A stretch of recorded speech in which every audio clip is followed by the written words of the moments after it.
Hey guys, this is Rob with Garageonomics. Welcome to the video. So I just wanted to take a little while here to talk about my 2015 Harley Davidson Ultra Limited. I did previously have a 2012 Victory Vegas. I like that bike very much. At one point I swore that I would not buy a Harley, but as you can see, that day did come. I picked this up about 2 months ago, traded my Victory in, did look at some cross countries, test drove a couple. I found myself at my local Harley Davidson dealer, which is Appalachian Harley Davidson. Test rode a couple electric glides, test drove a 2013, and then I test drove this 2015. World of difference between the two, this being a Rushmore model. Definitely you can tell the difference in ride quality and just comfort. So why did I switch? I liked my Vegas. It was awesome.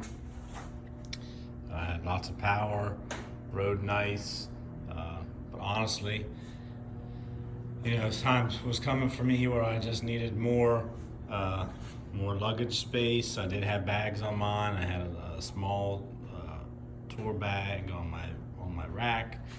I did have a fairing on my Vegas, but it all felt kind of pieced together, and I was looking for something more with some more unity, or just better flow. So that's what I got with this. Something else on the 2014 and up models is you have the easier to open saddlebags. So that's really nice when you're sitting on the bike. You can actually open those up if you do have a drink or something in there. You can grab it while you're at a light or something like that. But this really has everything that I was looking for. There's plenty of space in here for whatever you want to put in here. They do make some organizers for the lid and around the sides here that I plan on getting, just to get that a little more organized and clean looking. Big thing with the fairing was the stereo. The stereo sounds awesome. I know some people say that the speakers aren't that great. This does what I need it to do. I can hear it at highway speeds. It also has speakers back here for the passenger, which would be my wife, and she is going to enjoy the plusness of this seat as well. She hasn't been on it yet. But the stereo, you don't have any extra speakers or anything like that you have to try to figure out where to mount or put them on the handlebars, or extra clutter, I guess, is where what really bothered me with the Vegas was I had to buy all that stuff separately and try to figure out where to put it, and then you just end up with a bunch of clutter as far as those speakers and cup holder, and if you had the RAM mount, you just start to really build stuff up. Where this is complete. I did add my RAM mount on. Honestly, I haven't used it too much yet. If I Bluetooth my phone to the stereo, I usually just keep my phone in my pocket. So I haven't had a bunch of use for that yet.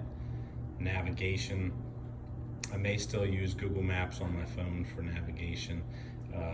The one thing that did kind of bum me out a little bit, I did use the navigation. It's very nice itself, but it was never updated since 2015. So I find myself, missing some of the newer roads and stuff like that weren't around in 2015 that are now. Sometimes it takes me weird directions to get places because it doesn't have those new roads and stuff in it. So it would have been nice if when I bought the bike, you know, the dealership would have updated that navigation. I should have probably went back to them and asked them to do that. I didn't. But it would be nice if they just did that for all their used bikes. I mean, used is still not cheap. So it would just be a nice little extra to have that updated navigation. This does have a little holder here, a little compartment. My phone, I have an iPhone X Max, doesn't fit in there very well, but I do put my garage door opener in there. You can buy one from Harley, it's expensive. This works just as good. And of course you have a little USB dongle in there. So ride-wise, you know, it's awesome. I'm hooked. You know, I know I said I would never buy a Harley and I would stay with Victory.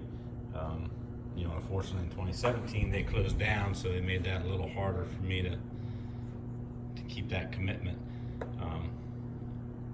But I gotta say, you know, this has been a great ride. 2 weeks in, my compensator went out, so if I had to complain about something, in addition to the stereo not being updated, with navigation,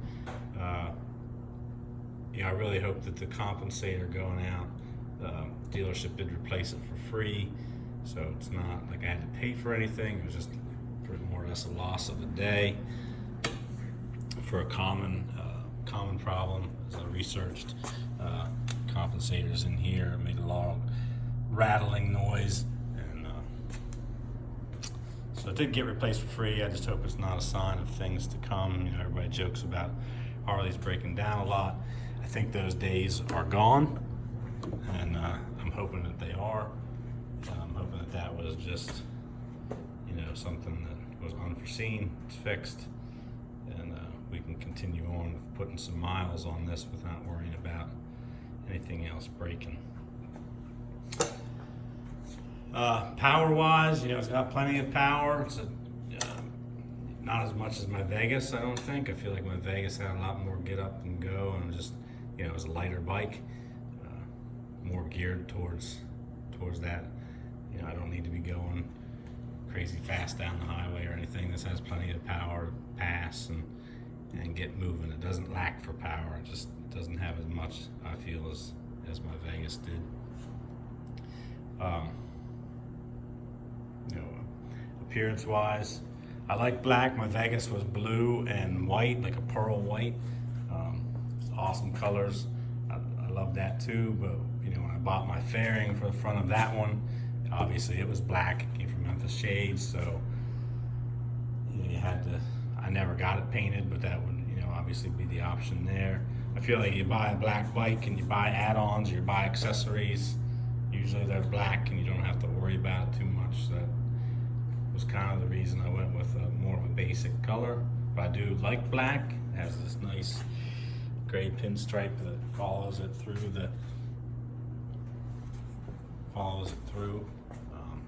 So that's nice. So yeah, I just wanted to kind of pop up a quick video. I haven't done any while since my Pathfinder stereo upgrade, so I just wanted to get something out there. You know, a little review of why I switched from the Victory family to the Harley family. Definitely feeling like it was a safe move.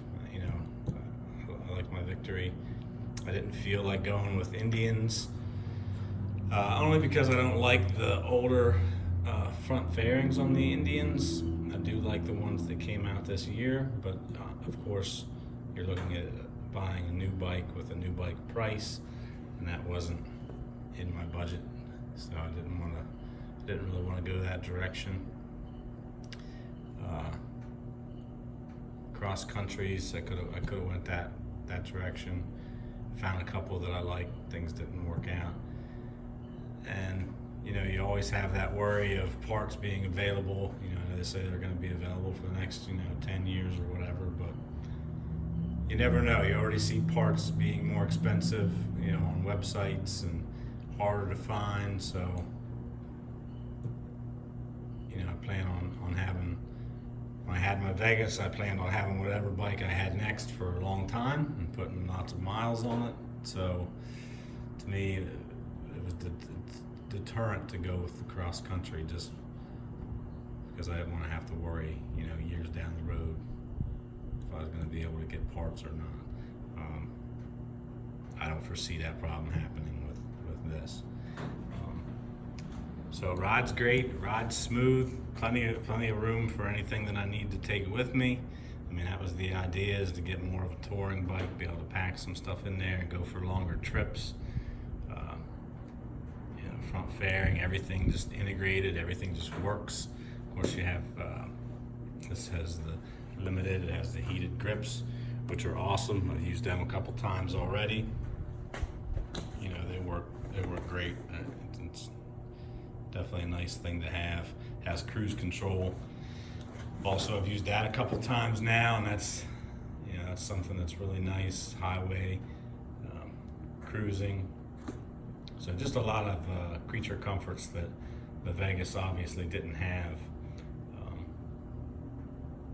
That are great, and almost sometimes necessities depending on, you know, the length of the trip or where you're at, or the weather conditions. You know, I try to ride year round whenever I can, so the heated grips and stuff like that are a real plus.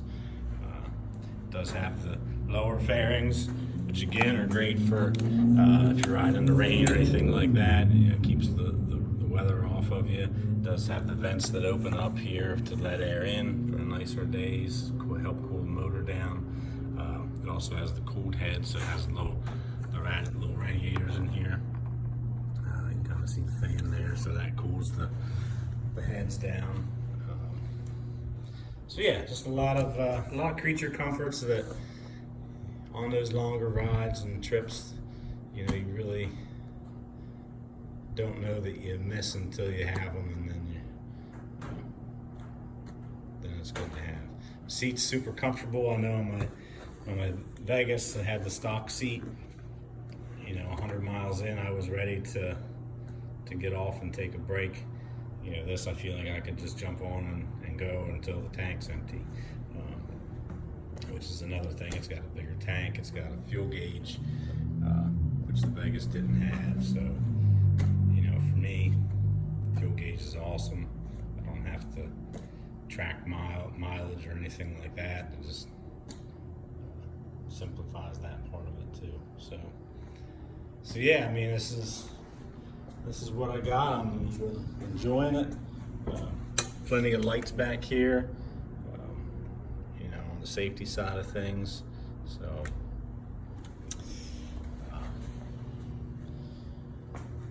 not too keen on this cover here.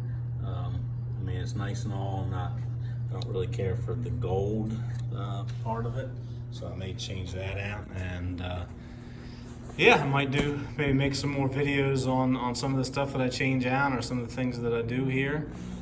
If you're interested in that, you know, like, subscribe to my page. It's a newer page. I don't have a lot of videos out. Hopefully I'll be making more here soon, and as I do things in my garage, you know, I'll try to make more videos of that. That's where we're at. Thanks for watching.